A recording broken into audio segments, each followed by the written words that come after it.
Good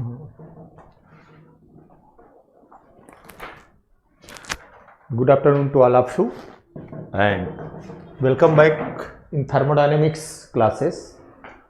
अभी तक जो हम लोगों ने पढ़ा है फर्स्ट लॉ से related for a close system क्या होता है उसको पूरा डिटेल से पढ़ा, उसके कॉन्सिक्वेंसेस हमने देख लिए। कॉन्सिक्वेंसेस क्या होते हैं ये डिटेल से हमने देखा, उसके पांचों कॉन्सिक्वेंसेस, और उसमें दो तीन नई चीजें निकल के आई थी। एक इंटरनल एनर्जी निकल के आई थी जिसको हमने कहा था एक्सटेंसिव प्रॉपर्टी है। एक नया टर्म एंथैल्पी निकल के आई जिसको हमने कहा था ये भी एक्सटेंसिव प्रॉपर्टी है, उसको देख लिया था। फिर हम लोग बात करना स्टार्ट किए थे एक प्रोसेस के लिए, देख भी लिए थे कि जैसे हमने work transfer for various process के लिए पढ़ा था वैसे ही यहां पे heat transfer for various process के लिए नॉन फ्लो के लिए पढ़ रहे हैं। फ्लो सिस्टम के लिए नहीं, ओपन सिस्टम के लिए नहीं, नॉन फ्लो के लिए। तो नॉन फ्लो के लिए हमने जो पहला इक्वेशन पढ़ा था कांस्टेंट वॉल्यूम प्रोसेस, और उस पे हमने इक्वेशन लगाया था कि वो हमारा equation del Q is equal to d you plus del W. Del W नहीं, रिवर्सिबल के लिए बात किया था तो पी इंटू डीवी कह दिया था, पी इंटू डीवी कह दिया था, ठीक है। और इसी के बेसिस पर हम लोगों ने देखा था लास्ट लेक्चर में कि अगर हमने यहां देखा था तो जो डेल क्यू है वो डी यू के बराबर आई थी, और यही d u is equal to M into C we into D t के बराबर आया था, m into C we into D t के बराबर आया था।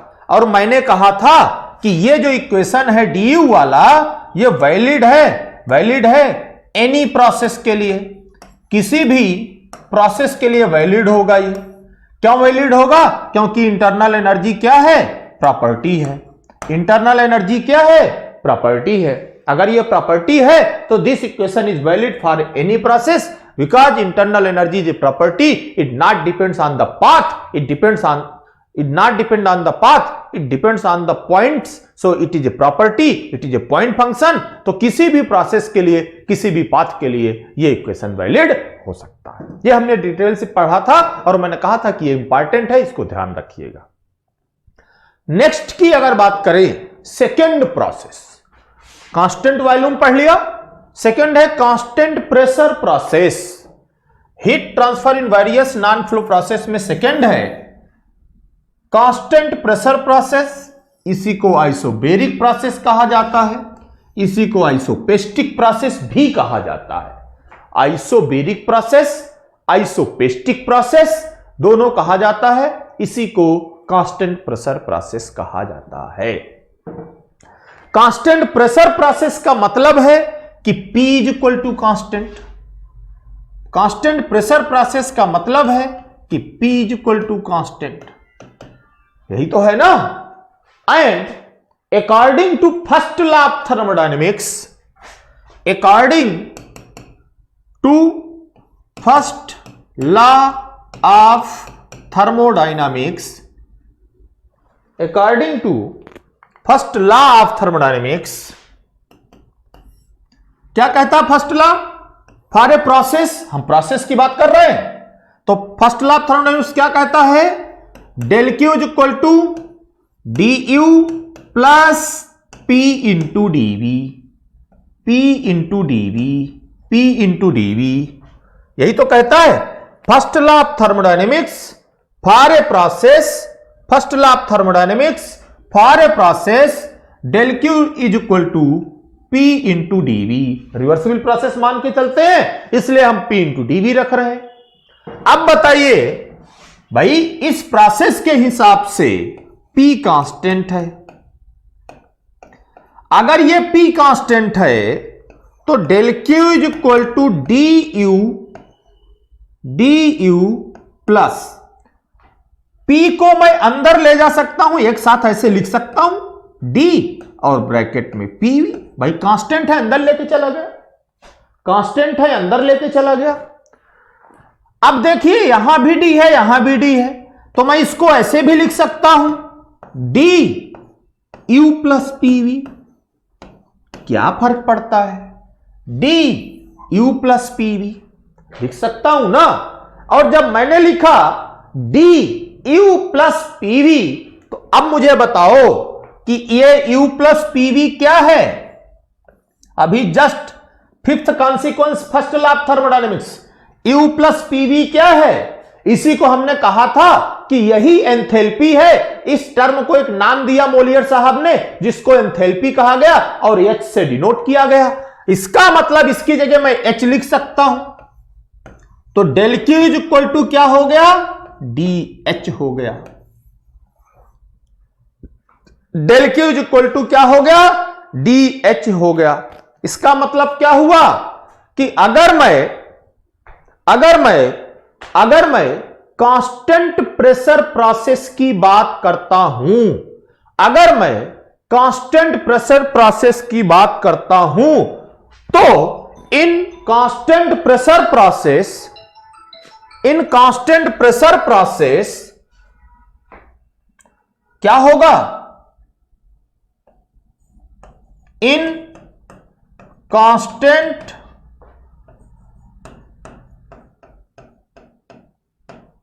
प्रेशर प्रोसेस, इन कांस्टेंट प्रेशर प्रोसेस जो आप हीट सप्लाई करते हो, जो हीट सप्लाई करते हो, in constant pressure process heat transfer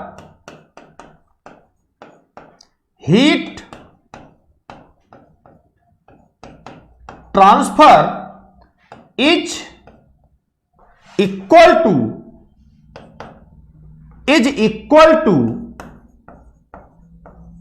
change in enthalpy, change in enthalpy. कहने का मतलब है कि अगर आप कांस्टेंट प्रेशर प्रोसेस की बात करते हैं, अगर आप कांस्टेंट प्रेशर प्रोसेस की बात करते हैं, तो कांस्टेंट प्रेशर प्रोसेस में भाई मेरे पास अगर ये पिस्टन सिलेंडर अरेंजमेंट है, अगर ये पिस्टन सिलेंडर अरेंजमेंट है, इस पिस्टन सिलेंडर अरेंजमेंट में ये पिस्टन लगा है, यहां पे ये गैस है, इसको मैं नीचे से हीट दे रहा हूं, सप्लाई किया, जो मैं नीचे से हीट दिया इसके प्रेशर को कांस्टेंट रखना है, प्रेशर को कांस्टेंट रखना है। प्रेशर को कांस्टेंट रखते समय जो हीट दूंगा तो यह पिस्टन ऊपर मूव करेगा, तभी प्रेशर कांस्टेंट रहेगा। अब इस केस में अगर प्रेशर कांस्टेंट रहता है, इसका मतलब पिस्टन ऊपर मूव करेगा, ठीक है। वो जो मूव करेगा उस समय प्रेशर को मैंने कांस्टेंट रखा है। अगर प्रेशर कांस्टेंट है तो according to first law of thermodynamics del Q is equal to d you plus d pv हो गया, और मैंने डी को अलग कर लिया, पी यू प्लस पीवी हुआ, और यही यू प्लस पीवी एंथैल्पी है। इसका मतलब that is equal to change in enthalpy, that is equal to change in enthalpy.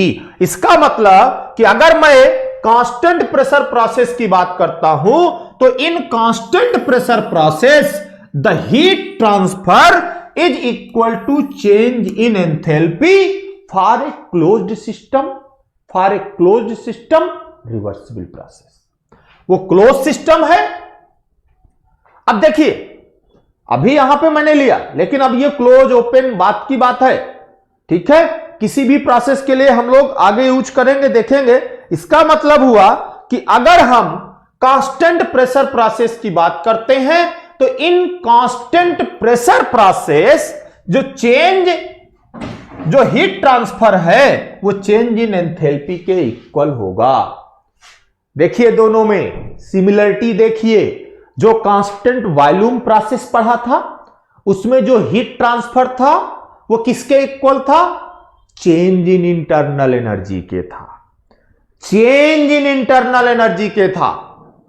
जो कांस्टेंट प्रेशर प्रोसेस है उसमें हीट ट्रांसफर किसके इक्वल है, चेंज इन एंथैल्पी के।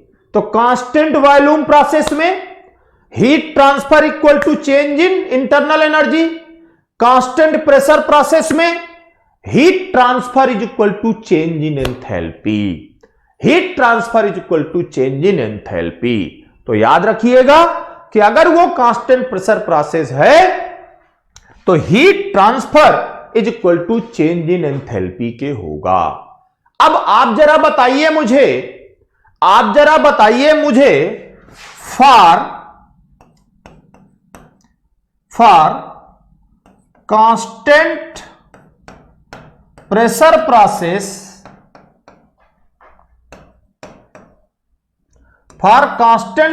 प्रोसेस जो हीट ट्रांसफर होता है वो किसके इक्वल आता है?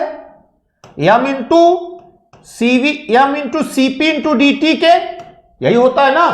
फॉर कांस्टेंट प्रेशर प्रोसेस, पीछे पढ़े, जो हीट सप्लाई करते हो वो heat transfer must be equal to m into cp into dt।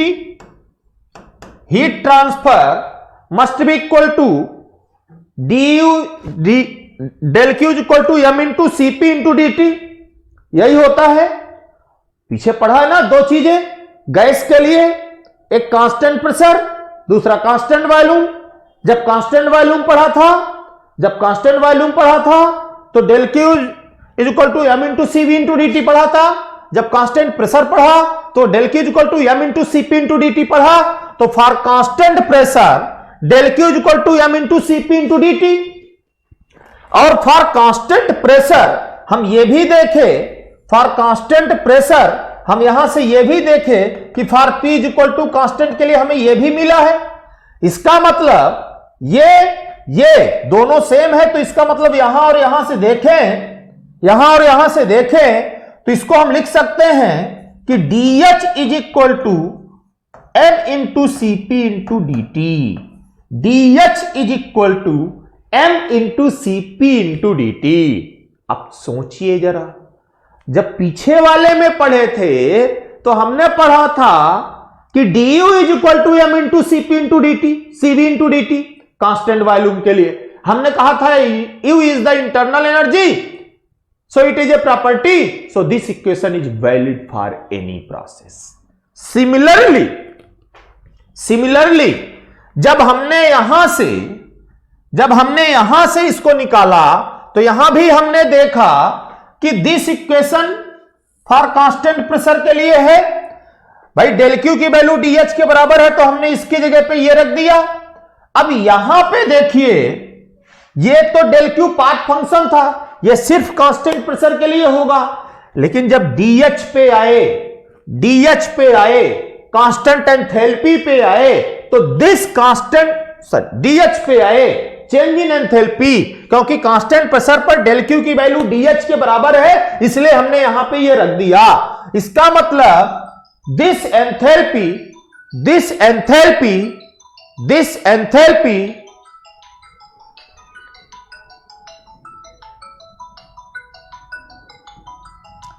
इसका मतलब this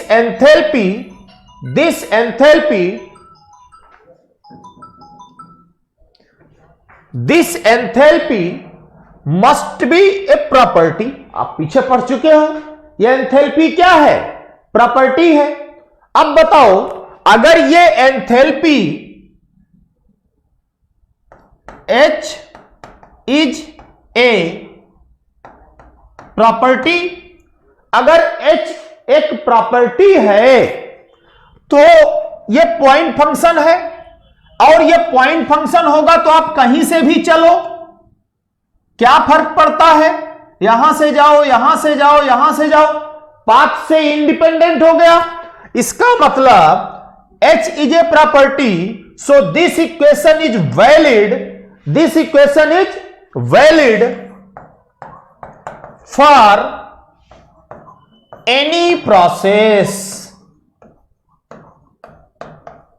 this equation is valid for any process. ये इक्वेशन किसी भी प्रोसेस के लिए वैलिड हो सकता है, because enthalpy is a property.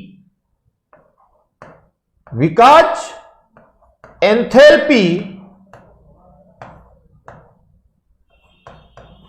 Is a property. क्यों? क्योंकि एंथैल्पी एक प्रॉपर्टी है, इसलिए this equation is valid for any process, this equation is valid for any process because enthalpy is a property. दो मोस्ट इंपॉर्टेंट आपको फार्मूले मिले, एक फार्मूला पिछले वाले प्रोसेस में मिला, du is equal to m into CV into D t, du is equal to m into CV into D t, u is the internal energy, it is a property, so this equation is valid for any process. Similarly dh is equal to m into cp into dt, m into cp into dt, and this h is the enthalpy, h is also enthalpy, is the property of the system, so this equation also valid for any process, this equation also valid for any process। तो आगे से इन दोनों equations का आप use कर सकते हैं, कहीं पर भी कोई प्रॉब्लम नहीं होनी चाहिए। इतनी बात सबको समझ में आ गई होगी, इतनी बात सबको समझ में आ गई होगी कि अगर आप बात करते हो कांस्टेंट प्रेशर प्रोसेस की, तो कांस्टेंट प्रेशर प्रोसेस में जो हीट सप्लाई करते हैं वो चेंज इन एंथैल्पी के बराबर होता है, और वही change in enthalpy m into cp into D t के बराबर होता है, और यही इक्वेशन किसी भी प्रोसेस के लिए वैलिड हो जाता है, क्योंकि चेंज इन एंथैल्पी जो है या एंथैल्पी जो है वो सिस्टम की प्रॉपर्टी है, वो पॉइंट फंक्शन है, वो पाथ फंक्शन नहीं है। अगर वो पाथ फंक्शन नहीं है तो प्रोसेस पे डिपेंड नहीं करेगी, तो कोई भी प्रोसेस हो एंड पॉइंट सेम होंगे, तो वैल्यू सेम होगी। इसीलिए ये इक्वेशन किसी भी प्रोसेस के लिए लग सकता है, इसमें कोई प्रॉब्लम नहीं है। क्लियर? That's clear. बोलो भाई, क्लियर हुआ? चलिए अब इसके आगे एक चीज मैं और आपको बता देता हूं, अब सुनिएगा। ये क्लियर हो गया? DH equal to m into cp into D t, मैंने DH लिखा क्योंकि प्रॉपर्टी है, valid for any process because enthalpy is a property of the system, enthalpy system की प्रॉपर्टी है, इसलिए किसी के लिए भी वैलिड हो सकता है, ठीक है? अब सुनिए, छोड़िए, वहां नहीं जाते, पहले यहां देखते हैं, सुनिए, इसको सब इरेज करता हूं मैं। सुनिए, आपसे एक प्रूफ, आप ये पढ़े हो ना, बार बार पढ़े हो, Cp minus CV is equal to R। Proof पढ़े होंगे हाई स्कूल में, पॉलिटेक्निक करते समय, जिसने इंटर किया होगा, इंटर करते समय बड़ा सा प्रूफ पढ़ते हो। मैं इस प्रूफ को 4 लाइन में सॉल्व करता हूं, देखिए, चुटकी बजा के 4 लाइन में सॉल्व होगा। ये देखिए, यहां पे ध्यान से देखिएगा, यहां Cp minus CV is equal to R, Cp minus CV is equal to R। इसी को मैंने कहा था ना, मेयर साहब के नाम पे एक फार्मूला पड़ गया, मेयर का सूत्र, मेयर का फार्मूला। जरा देखिएगा ध्यान से, H is equal to U plus PV होता है क्या? मैंने बताया आपको, सॉरी,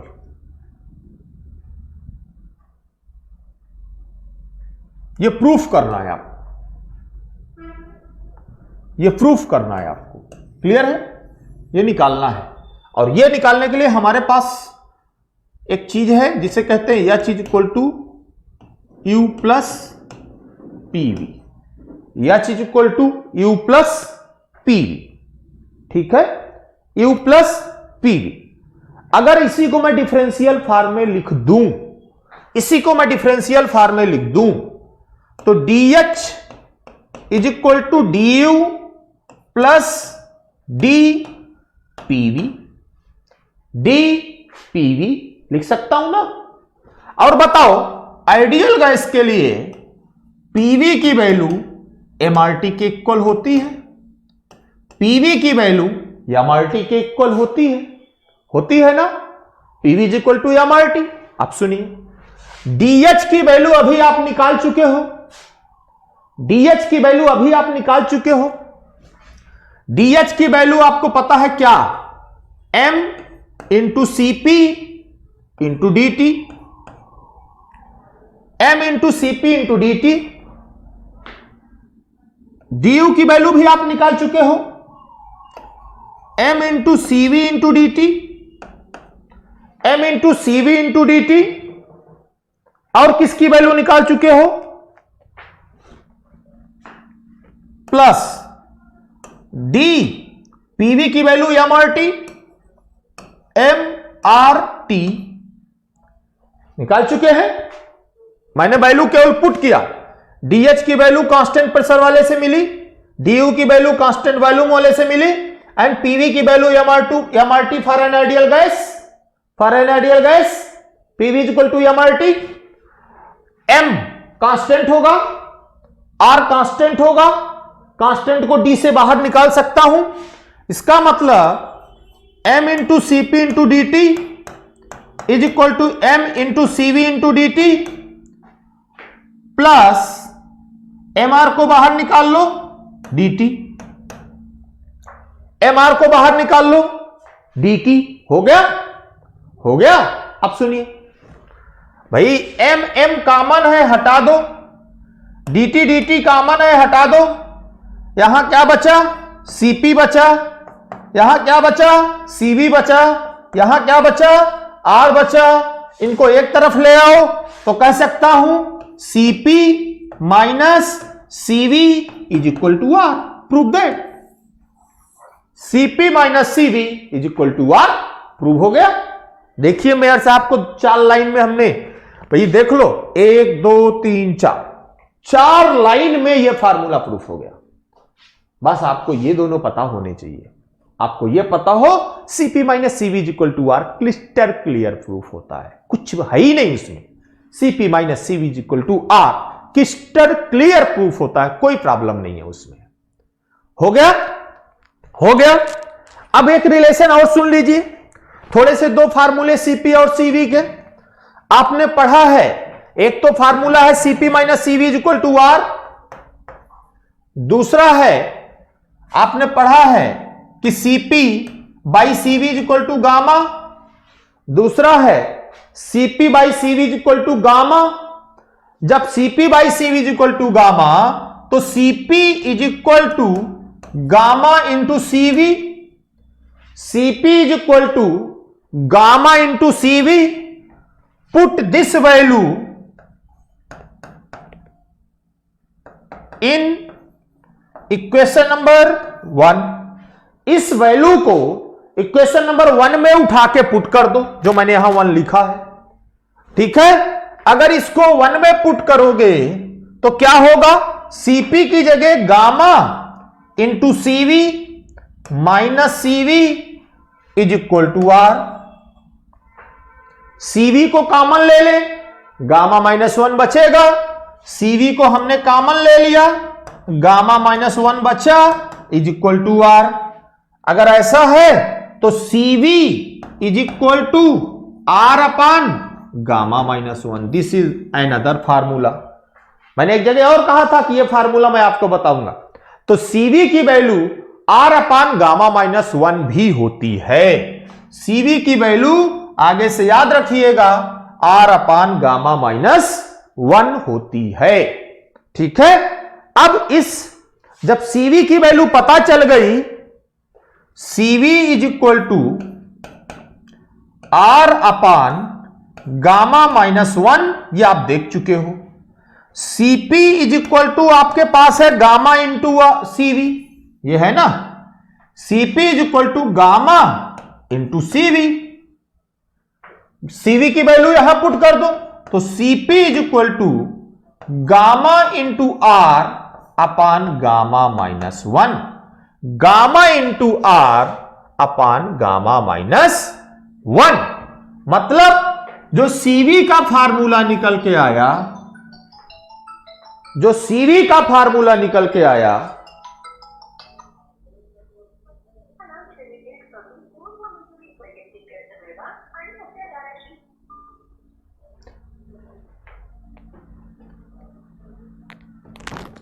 जो गामा की वैल्यू आई,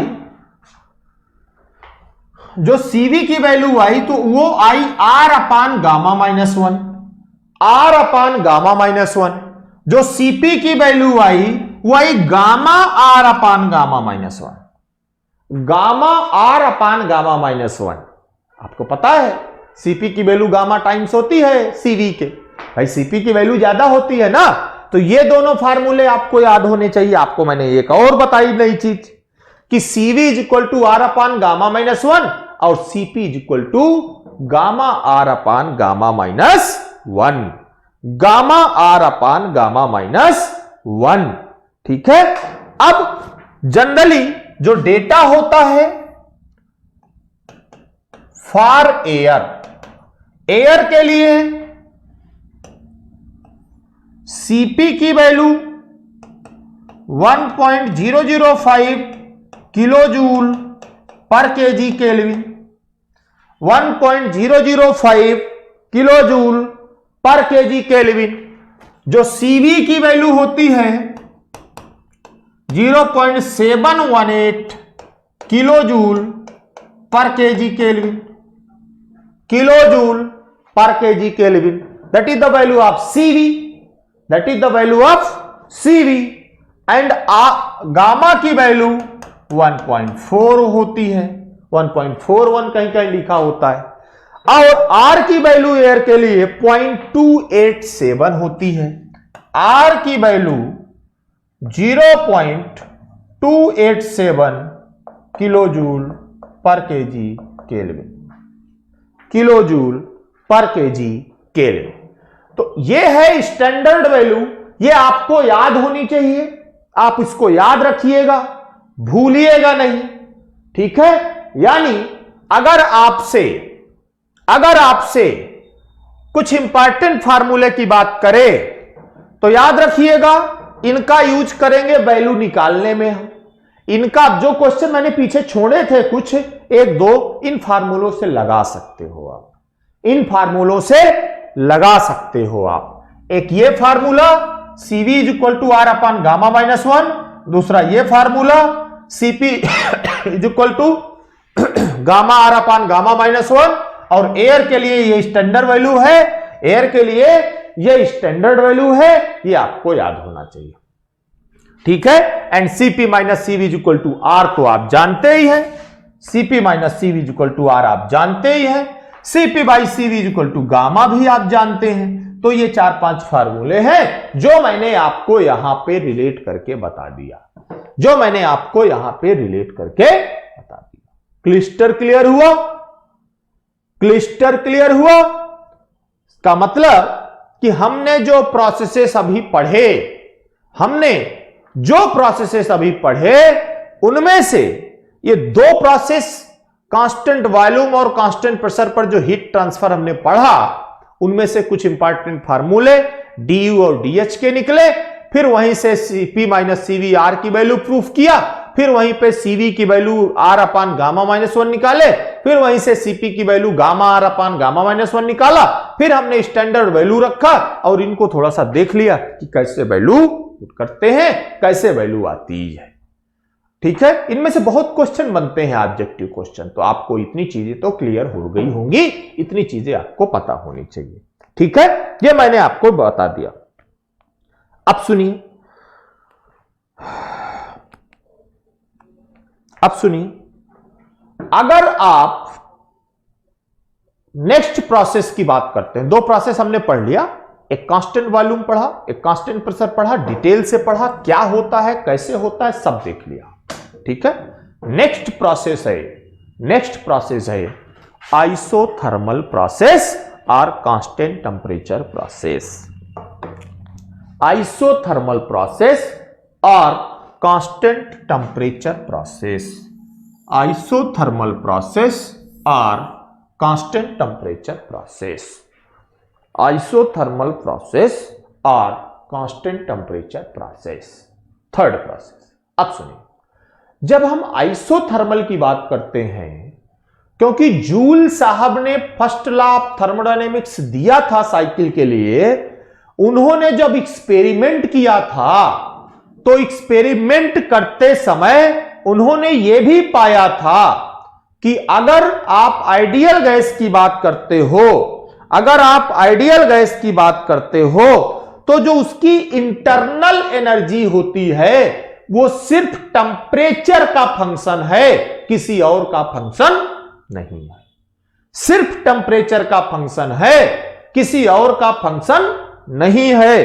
कहने का मतलब है Joule found in his experiment, Joule found from his experiment that the internal energy of an ideal gas is the function of temperature alone, is the function of temperature alone. तो कहने का मतलब है Joule found from his experiment,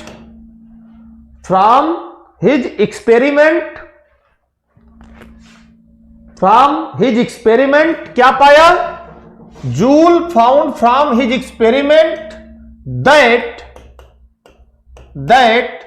the internal energy, side में लिख दूं, खुली लिख देता हूं, चलिए। The internal energy of an ideal gas, the internal energy of an ideal gas, the internal energy of an ideal gas is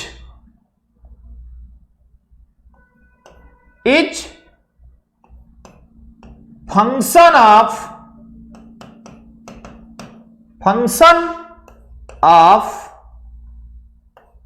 temperature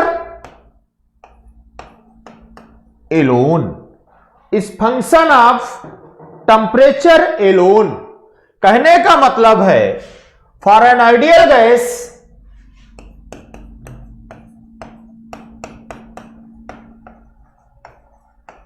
for an ideal gas internal energy is the function of temperature alone, is the function of temperature Elon.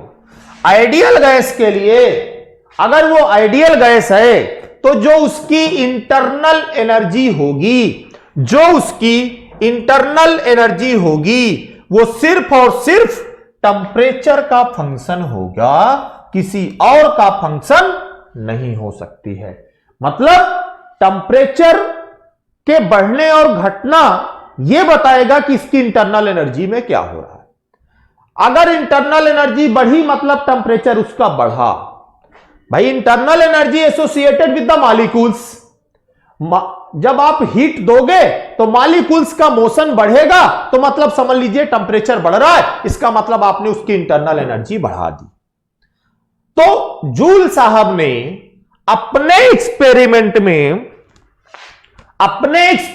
में यह पाया था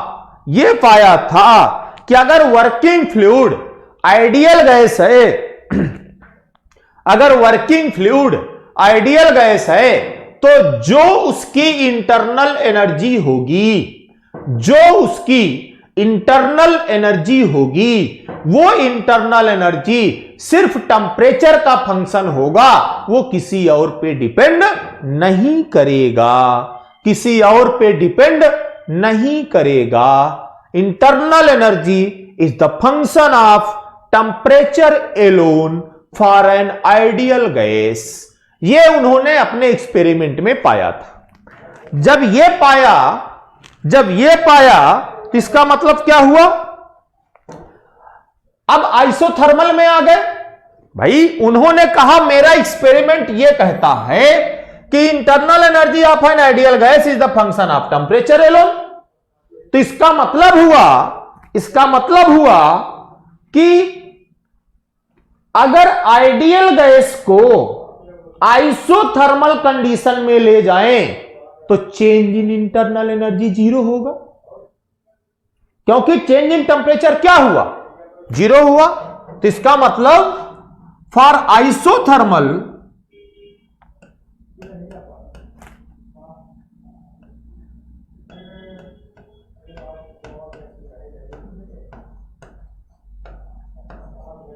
for isothermal मतलब T is equal to constant, T is equal to constant. If T is equal to constant, then no change in temperature. तो इसका मतलब क्या हुआ?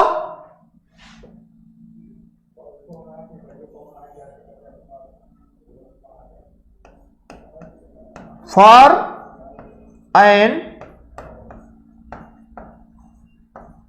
ideal gas, अगर वर्किंग फ्लूइड आइडियल गैस है तो इंटरनल एनर्जी टेम्परेचर का फंक्शन है, बट आइसोथर्मल के लिए T कांस्टेंट है। इसका मतलब इंटरनल एनर्जी भी कांस्टेंट होगी अगर आइसोथर्मल प्रोसेस होगा। क्यों? क्योंकि T कांस्टेंट है। इसका मतलब क्या हो गया? इसका मतलब इन आइसोथर्मल प्रोसेस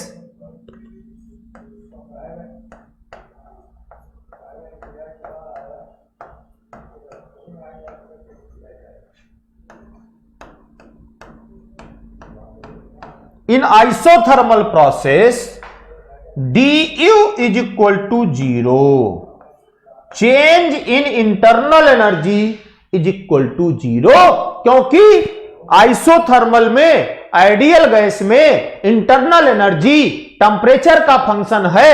अगर आइसोथर्मल है तो टेम्परेचर कांस्टेंट है तो चेंज इन इंटरनल एनर्जी 0 होगा। अब जब चेंज इन इंटरनल एनर्जी 0 होगा तो according to first law, according to first law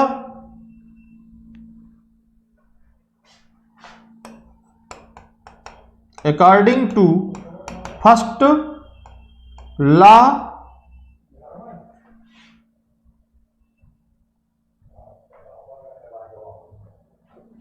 first law of thermodynamics, according to first law of thermodynamics of a process, del Q is equal to du plus del W.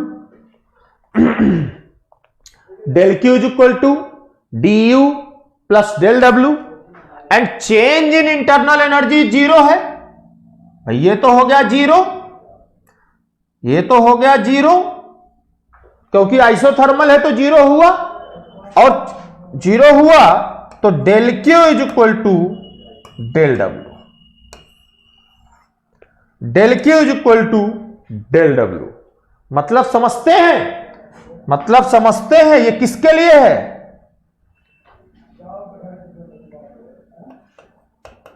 For iso thermal and ideal gas. Ideal gas है, isothermal है, तो जो heat supply करेंगे वो पूरी की पूरी heat work transfer में कन्वर्ट हो जाएगी, उसकी इंटरनल एनर्जी में कोई चेंज नहीं आएगा, क्योंकि आइडियल गैस का जो इंटरनल एनर्जी है वो टेम्परेचर का फंक्शन है।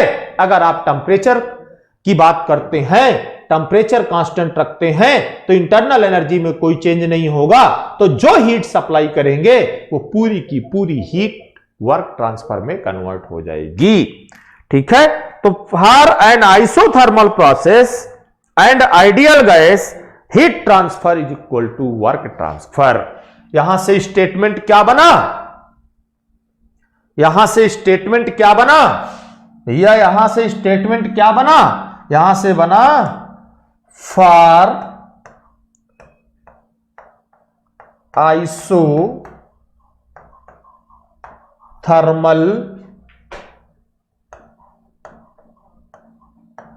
Process and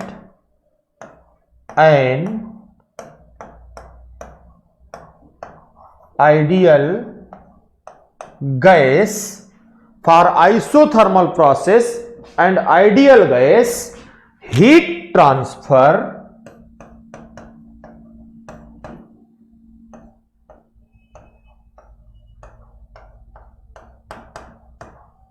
is equal to work transfer. Work transfer and isothermal process and ideal gas, अगर वो आइसोथर्मल प्रोसेस है और आइडियल गैस है तो जो हीट का ट्रांसफर होगा वो वर्क ट्रांसफर के इक्वल होगा। जो हीट का ट्रांसफर होगा वो वर्क ट्रांसफर के इक्वल होगा। This is the important statement. This is the important statement. और ये आपको क्वेश्चन आता है इस पर रिलेटेड, या वाइवा में इंटरव्यू में पूछा जा सकता है कि वो कौन सा प्रोसेस है, वो कौन सा प्रोसेस है जिसमें हीट ट्रांसफर वर्क ट्रांसफर के बराबर होता है। तो आप बताएंगे अगर वो आइडियल गैस है, अगर वो आइडियल गैस है, आइसोथर्मल प्रोसेस है, तो फिर heat transfer equal to work transfer होगा। तो फिर heat transfer is equal to work transfer होगा। For an isothermal process and an ideal gas, heat transfer must be equal to work transfer. Heat transfer is equal to work transfer. जो heat transfer होगा वो work transfer के बराबर होगा। जो heat transfer होगा वो वर्क ट्रांसफर के बराबर होगा अगर वो आइडियल गैस है, अगर वो आइसोथर्मल प्रोसेस है तो। क्लियर हुआ? अरे समझ में आया? समझ में देखिए क्या किस तरीके से चीजों को एक दूसरे से रिलेट करके निकाली जा रही हैं। जब आप ऐसे थर्मो पढ़ेंगे, इस तरीके से थर्मो पढ़ेंगे तो कैसे कॉन्सेप्ट नहीं क्लियर होगा। आप ध्यान से वीडियो को देखिए, ध्यान से पढ़िए, एकदम कॉन्सेप्ट क्लिस्टर क्लियर होगा, ये मेरी गारंटी है। आपको रटना नहीं है, रटना नहीं है कि प्रोसेस यहां से यहां जा रहा है कि यहां से यहां से, नहीं नहीं नहीं, आपको सिर्फ सीक्वेंस में पढ़ना है, कॉन्सेप्ट को क्लियर करना। देखिए कितना क्लिस्टर क्लियर होता है थर्मोडायनेमिक्स। आपको लगेगा कि हमने थर्मोडायनेमिक्स पढ़ा है, रटा नहीं है, समझा है, कॉन्सेप्ट बनाया है, कॉन्सेप्ट निकल के आया है। तब आपको लगेगा कि यस, अब चीजें समझ में आ रही हैं कि क्या होता है थर्मोडायनेमिक्स, क्या होता है। ठीक है? तो this is the isothermal process. This is the isothermal process and in isothermal, इसमें कंक्लूजन क्या निकला इस प्रोसेस में? इस प्रोसेस में कंक्लूजन निकला कि in isothermal process if the working fluid is an ideal gas then the heat transfer is equal to work transfer. Change in internal energy must be zero in isothermal process and an ideal gas. In isothermal process then ideal gas. ठीक है?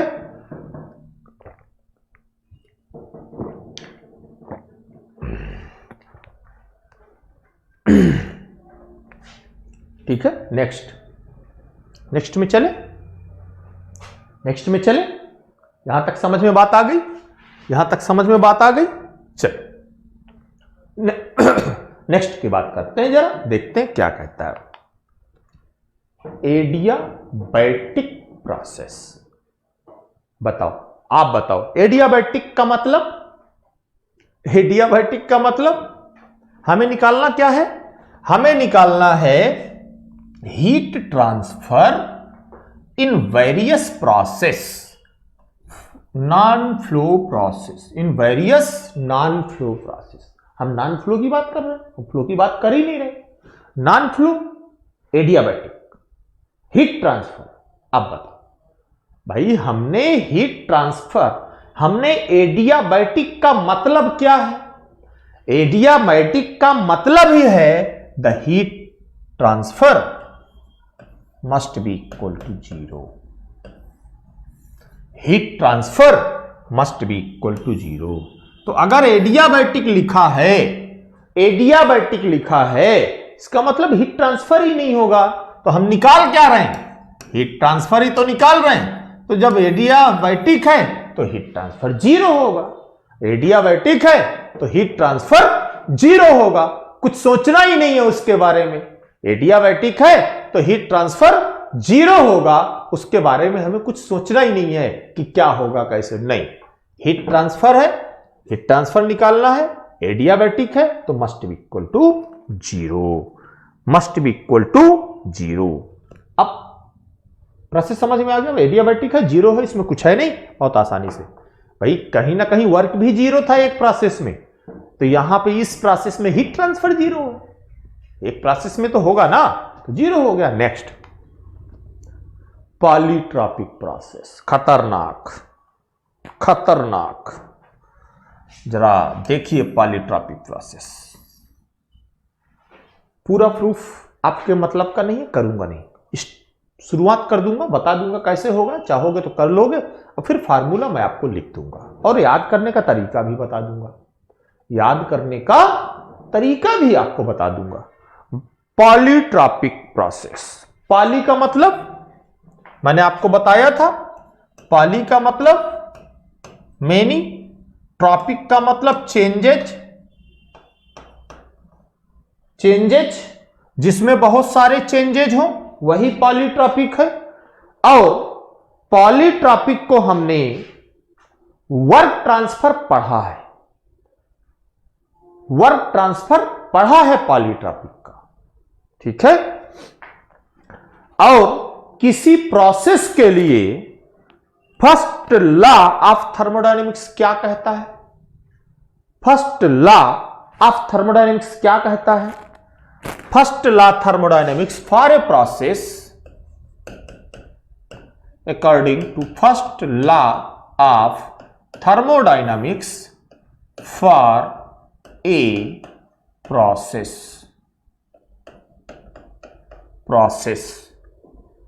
del Q is equal to du plus del W, del Q is equal to du plus del W.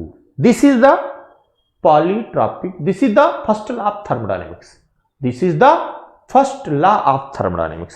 अब जरा देखिए ध्यान से, du की value आप formula निकाले ना, मैं रख सकता हूं m into C we into D T, कोई भी प्रोसेस हो क्या फर्क पड़ता है।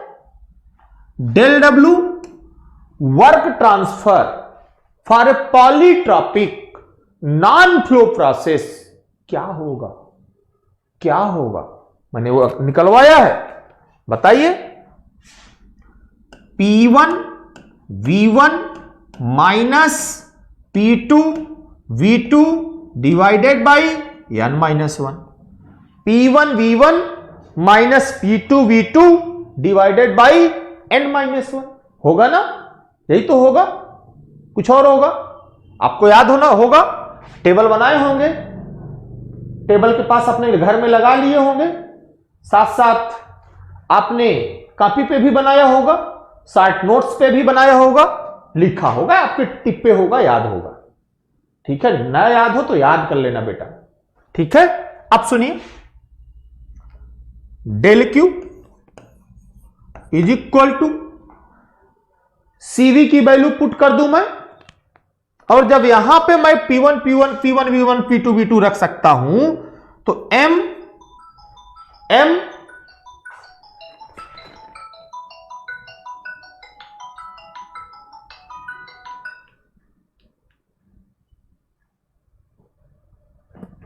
जब यहां P1 V1 रख सकता हूं, तो यहां पे M CV की value R upon gamma minus 1 भी रख सकता हूं, और यहां पे T2 माइनस T1 रख सकता हूं, T2 माइनस T1 रख सकता हूं, प्लस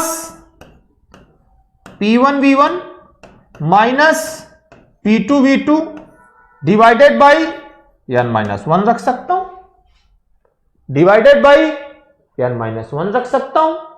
यहां तक तो किसी को कोई प्रॉब्लम नहीं होनी चाहिए, ठीक है। अब अगर सिंप्लीफाई करोगे आप, del Q is equal to M R T2 minus M R T1 divided by gamma minus 1, divided by gamma minus 1 plus P1V1 minus P2V2 divided by n minus 1। इतना तो पता ही है आपको। अब ये MrT2 की जगह पे P2V2 रख सकता हूं ना, क्योंकि PV is equal to MrT होता है। PV is equal to MrT होता है, तो यहां T2 का मतलब यहां P2V2। इसका मतलब मैं इसको रख सकता हूं del Q is equal to P2V2 minus P1V1 divided by gamma minus 1 plus P1V1 minus P2V2 divided by n minus 1। अब इसको सिंप्लीफाई कर लो, हीट ट्रांसफर निकल जाएगा भाई। इसको सिंप्लीफाई कर लो, हीट ट्रांसफर निकल जाएगा। ठीक है, तो जब आप देखोगे, अब इसको सिंप्लीफाई करना आपका काम है, दोनों में लेकर के एलसीएम लेकर के सॉल्व करो, है ना, तो यहां से निकल जाएगा। जब आप देखोगे तो मेरे ख्याल से जो निकल के आएगा, सॉल्व करिएगा इसको आप। अब आपका काम है इसको सिंप्लीफाई करना। Del Q is equal to P1V1 minus P2V2 तो रहेगा ही,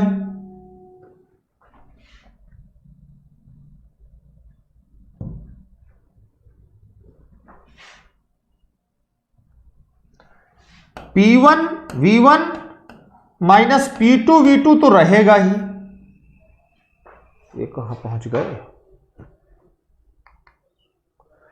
P1V1 माइनस P2V2 तो रहेगा ही। ठीक है, P1V1 माइनस P2V2 तो रहेगा ही। ठीक है, वो हम वहां पे लिख देंगे। डिवाइडेड बाई n माइनस 1 भी यहीं लिख लेंगे, और साथ में ब्रैकेट में जो आएगा सॉल्व करके देखिएगा, gamma minus n divided by gamma minus 1 आएगा शायद निकल के। प्रूफ करेंगे तो मिलेगा आपको, यानी जो हीट ट्रांसफर मिलेगा वो ये मिलेगा। अब इसको आपको सिंप्लीफाई करना है, प्रूफ की जरूरत नहीं थी, बट कहां से आएगा मैं थोड़ी सी बता दिया आपको। तो heat transfer for non flow system a polytropic process, del Q is equal to ये आया। अब ये P1V1 minus P2V2 divided by n minus 1 क्या है? डिवाइडेड बाई n माइनस 1 क्या है बेटा? ये जो n माइनस 1 है यही तो वर्क ट्रांसफर इन पॉलीट्रॉपिक है। इसका मतलब आपको याद क्या रखना है? Del Q is equal to याद रखना है gamma minus n divided by gamma minus 1 into W of polytropic. W of polytropic, gamma minus n divided by gamma minus 1 into W of polytropic. W of polytropic. This is the heat transfer for a polytropic process. This is the heat transfer for a polytropic process. Heat transfer for a polytropic process. ठीक है, जैसे दो specific heat निकाले थे वैसे ही specific heat अगर आपको निकालने को कहे पॉलीट्रॉपिक के लिए तो निकाल सकते हैं। मैं सीधे फार्मूला बता देता हूं, अगर आपको आगे जरूरत पड़े तो नोट कर सकते हैं। अगर आपको प्रूफ चाहिए तो भी बता देना, मैं आपको प्रूफ दे दूंगा, मुझे कोई प्रॉब्लम नहीं है। बट मुझे लगता है उस प्रूफ की आपको जरूरत नहीं है, बहुत ज्यादा वो हो जाएगा, इसलिए मैं सीधे फार्मूला रख के दिखाता हूं। आप सॉल्व करके देखिएगा, मिलेगा वो आपको। भाई क्यूपी क्यूवी रखिएगा, डेल क्यू इक्वल टू यहीं से आएगा सी ऑफ द पॉलीट्रॉपिक, इसी इक्वेशन से निकल के आएगा, कहीं और से नहीं आएगा। यहीं से C of the Q, del Q equal to M into C P into D T होता है, तो वहीं से निकल के आता है सी ऑफ द पॉलीट्रॉपिक। ठीक है, सी ऑफ द पॉलीट्रॉपिक, क्योंकि इसी को आप सिंप्लीफाई करोगे तो ये फार्मूला डेल क्यू वाला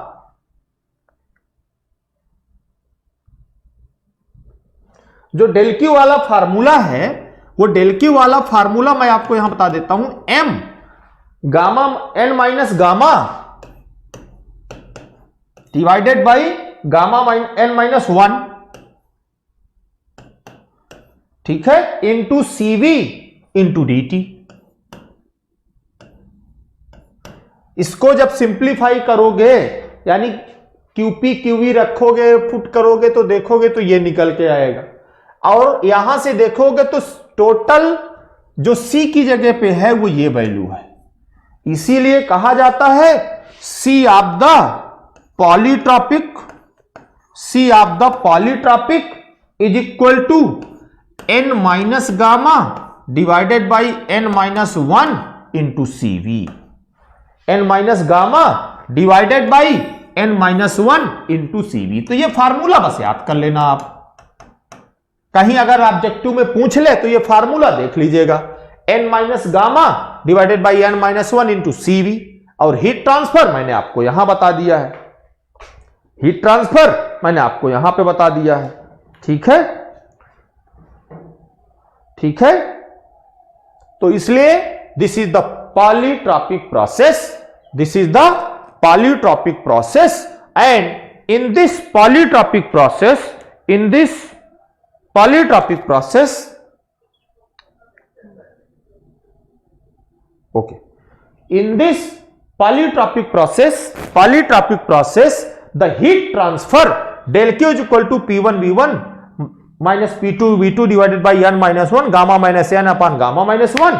और जब इसी की यानी this is the work transfer for a polytropic process, जब इसी को W पॉलीट्रॉपिक रख दोगे तो इतना बस याद करना पड़ेगा। और specific heat of a polytropic process C of the polytropic is equal to n minus gamma divided by n minus 1 into CV, n minus gamma divided by n minus 1 into CV। Solve करके देखिएगा आपको मिलेगा। अगर आप इसको solve करेंगे, मैं जरूरत हो तो बता देना, मैं आपको दे दूंगा नेक्स्ट क्लास में, कोई प्रॉब्लम नहीं है उसको देने में मुझे, बट मुझे लगता है कि आपके लिए थोड़ा ज्यादा हो जाएगा, इसलिए मैं वहां पे नहीं जा रहा हूं, इसलिए मैं वहां पे नहीं जा रहा हूं। ठीक है, अब हम लोग जो बातें करेंगे, हम लोग जो बातें करेंगे, this is complete, this is complete closed system work, this is complete close. Free expansion में आपको बाद में बता भी सकता हूं, बाद में बता दूंगा। ठीक है, अब आगे जो बात करेंगे, फ्री एक्सपेंशन से पहले या तो हम फ्लो प्रोसेस की बात कर लेंगे, कंट्रोल वॉल्यूम क्या होता है, फिर हम फ्री एक्सपेंशन पे चलेंगे। पहले भी देख सकते हैं, बट फ्लो प्रोसेस पढ़ने के बाद करेंगे तो ज्यादा क्लियर होगा। तो मैं फ्लो प्रोसेस के बाद या पहले कभी बता दूंगा, वो डिपेंड करता है कैसा लेक्चर में मूड बना, किस तरीके से हम चले आगे। तो इसलिए आज first law of thermodynamics, first law of thermodynamics for a closed system, for a closed system complete हुआ। मैंने कहा था ना, हम बहुत लंबे समय तक क्लोज सिस्टम की बात करने वाले हैं। हमने क्लोज सिस्टम के लिए वर्क ट्रांसफर की बात किया, क्लोज सिस्टम के लिए हीट ट्रांसफर की बात किया, क्लोज सिस्टम के लिए फर्स्ट लॉ ऑफ थर्मोडायनेमिक्स की बात कर लिया, सब डिटेल में पढ़ लिया है। अब हम चलते हैं ओपन सिस्टम की तरफ, अब हम चलेंगे ओपन सिस्टम की तरफ। तो आगे की क्लास जो होगी, नेक्स्ट क्लास जब भी होगी, अब हम बात करेंगे first law of thermodynamics for an open system work, first law of thermodynamics for open system. यानी ओपन सिस्टम मैंने आपको बताया है क्या होता है, थोड़ा सा डिस्प्लेसमेंट वर्क देखेंगे, फिर ओपन सिस्टम में जो सबसे ज्यादा यूज होता है, जिसको हम लोग कहते हैं स्टडी फ्लो एनर्जी इक्वेशन, उसको देख लेंगे और वो समझ में आ जाएगा तो ओपन सिस्टम खत्म हो जाएगा। बस वहीं पे फिर उसी को अलग अलग जो टरबाइन है, कंप्रेसर है, नोजल है, डिफ्यूजर है, सब में उसी को लगाते हैं। क्योंकि प्रैक्टिकली अगर आप देखोगे तो ज्यादातर आपको सब ओपन सिस्टम वाले ही मिलने वाले हैं, तो उन्हीं पे अप्लाई करेंगे, उनमें देखेंगे। तो फर्स्ट लॉ बहुत डिटेल से फॉर ओपन सिस्टम एक एक स्टेप को क्लियर करते हुए चलेंगे और देखेंगे। यहां तक आपको चीजें समझ में आई होंगी, क्लियर हुई होंगी, कोई कंफ्यूजन नहीं होगा। ठीक है, यहां तक। तो नेक्स्ट क्लास में नेक्स्ट बातें करेंगे, ओपन सिस्टम की बात करेंगे, first law of thermodynamics for an open system, और वहां पे देखेंगे कि किस तरीके से चीजें चल रही। ठीक है, मजा आया, मजा आया। ठीक, चलिए आगे की क्लास में आप बातें करेंगे ओपन सिस्टम की। आज की क्लास को यहीं रोकते हैं।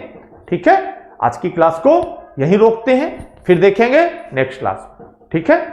Okay, thank you for attention.